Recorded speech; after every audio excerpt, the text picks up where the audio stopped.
बहते हुए रक्त को रोकने में उपयोगी कौन सा यौगिक है? तो बहते हुए रक्त को रोकने में उपयोगी यौगिक कौन सा है आपका?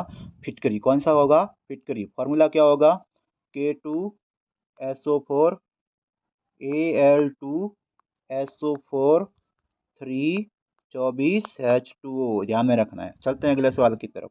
ऑक्जेलिक अम्ल का प्राकृतिक स्रोत कौन सा? ऑक्जेलिक अम्ल यानी किस में पाया जाता है? संतरा, टमाटर, सिरका, इमली। तो आंसर क्या हो जाएगा? टमाटर। टमाटर में क्या होता है? ऑक्जेलिक अम्ल होता है। अगला सवाल, उदासीन विलयन का पीएच कितना होता है? तो उदासीन विलयन का पीएच 7 होता है। ध्यान में रखना। जैसे पानी होता है, शुद्ध पानी होता है, अशुद्ध जल होता है, तो जैसे शुद्ध पानी होता है तो उसमें पीएच कितना होता है आपके? 7 होता है। ध्यान में रखना है। अम्ल वर्षा का पीएच 5.6 से थोड़ा सा कम होता है, वो ध्यान में रखना। अम्ल वर्षा का पीएच पूछे तो 5.6 से कम। अगला सवाल, हड्डियों को जोड़ने के लिए डॉक्टर किसका उपयोग करते हैं?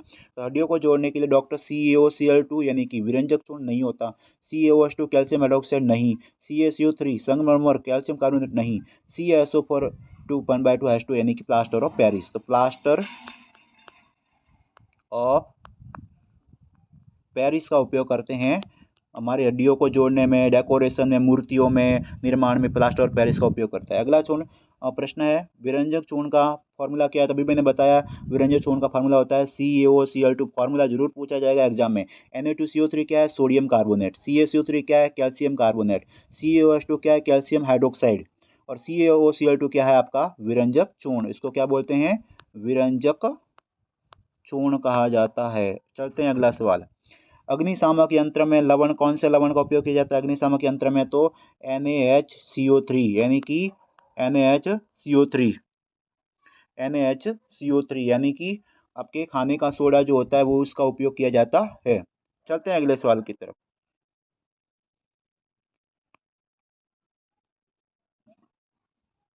कोई विलयन नीले लिटमस को लाल कर देता है, इसका पीएच होगा। कोई विलयन नीले को लाल करता है, तो नीले को लाल कौन करता है? अम्ल। और अम्ल के विलयन की पीएच कितनी होती है? 0 से 7 के बीच में होती है। तो बता दो इसमें 0 से 7 के बीच में 7 होगा नहीं, क्योंकि 7 उदासीन होगा, 11 सार होगा, 8 का भी सार होगा। आंसर क्या हो जाएगा? 2। आंसर क्या हो जाएगा? 2 हो जाएगा।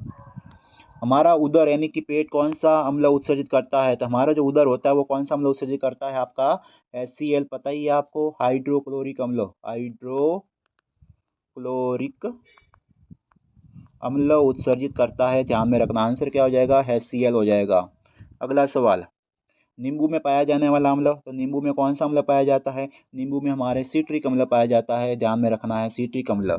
अगला सवाल, कोई विलयन अंडे को पीसे हुए कवच से अभिक्रिया करके गैस उत्पन्न करता है, चूने के पानी को दूधिया कर देता है, तो वो विलयन कौन सा होगा? वो विलयन होगा NaCl, HCl, LiCl या KCl। तो आंसर क्या हो जाएगा आपका? HCl। HCl क्या हो जाएगा? मैंने भी बताया, हाइड्रोक्लोरिक अम्ल। ध्यान में रखना है। अगला सवाल है, साबुन कार्य करता है, साबुन किस में कार्य करता है? तो देखो आपको पता है साबुन जो होता है कठोर जल में झाग नहीं देता नॉर्मली, तो ये तो होगा ही नहीं। आंसर क्या हो जाएगा? मृदु जल। मृदु जल में क्या करता है? साबुन कार्य करता है। ध्यान में रखना है। ग्रेफाइट होता है, ग्रेफाइट कैसा होता है? तो जो ग्रेफाइट जो होता है वो होता है विद्युत का कुचालक, विद्युत का चालक, दोनों सुचालक कुचालक। देखो ग्रेफाइट एक अधातु है, लेकिन ये एक उत्पाद है। एक्सेप्शन से उत्पाद है, सॉरी अपवाद है, क्योंकि ये विद्युत का चालक होता है। ध्यान में रखना है। ग्रेफाइट क्या होता है? विद्युत का सुचालक होता है। इनमें से कौन सा धातु होते हुए भी चमकीला है? कौन सा धातु होते हुए भी चमकीला है? तो आयोडीन। ध्यान में रखना। आयोडीन क्या है? एक प्रकार का अधातु, लेकिन अधातु है फिर भी क्या है? ये चमकीला होता है। ध्यान में रखना है। अगला सवाल, कुछ धातुओं को पीट कर चादर बनाया जाता है, जिसको हम क्या बोलते हैं? आघात वर्धनीयता। बड़ा सिंपल सा सवाल है, आघात वर्धनीयता बोलते हैं। ध्यान में रखना है।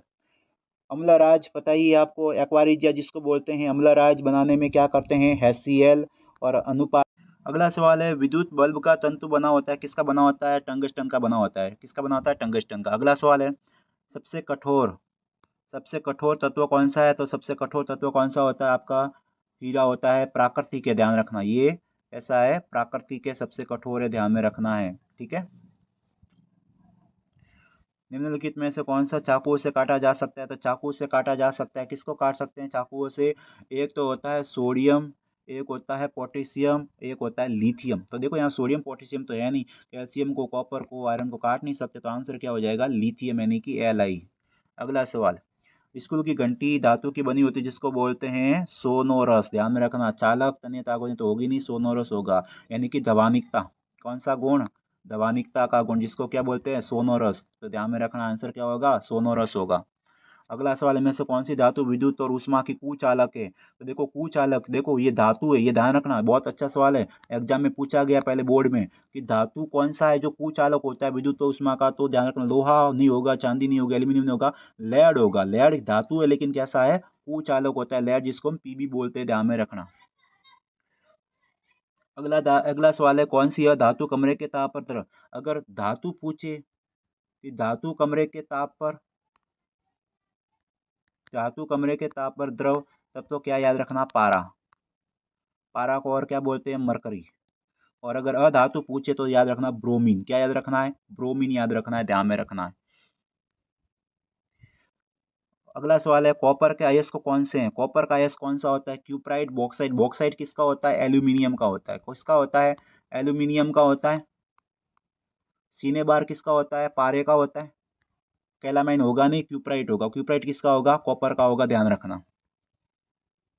बॉक्साइट देखो आ गया। बॉक्साइट किसका अयस्क है? मैंने पिछले साल बताया, बॉक्साइट है आपके एल्यूमिनियम का अयस्क है। तो भाई ये थे आपके आपके कुछ इंपॉर्टेंट सवाल, जिसमें मैंने ऑप्शन वाइज सवाल थे, जिसमें मैंने सारे ऑप्शन भी बताए, हर एक सवाल को अच्छे से बताने का पूरा प्रयास किया है। उम्मीद है कि इसमें से सवाल कुछ जरूर बनेंगे, ऑप्शनल भी बनेंगे, लेंथी भी बनेंगे, लाइनिंग भी सवाल बनेंगे। तो उम्मीद है कि आपको ये वीडियो पसंद आया होगा। तब तक अपने प्रिपरेशन को जारी रखिए कल के एग्जाम के लिए। All the best. Thank you. जय हिंद।